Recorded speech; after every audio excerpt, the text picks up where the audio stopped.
She's my ride or die, baby. She's my cool, she's my crazy, she's my laid back in the front seat. This tip is around helping sensory defensive kids manage the bath. This is one video in a video series, so please take a look through all the different strategies to see which ones really suit your child.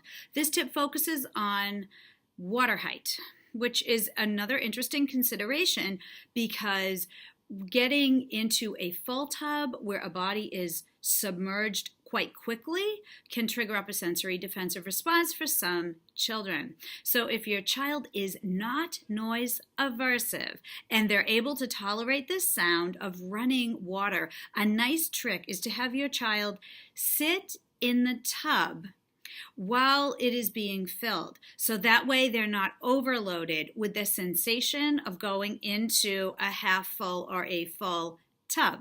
So they're able to see the water coming in, they're able to adjust and acclimate to it a bit more slowly, and this allows the child a sense of control.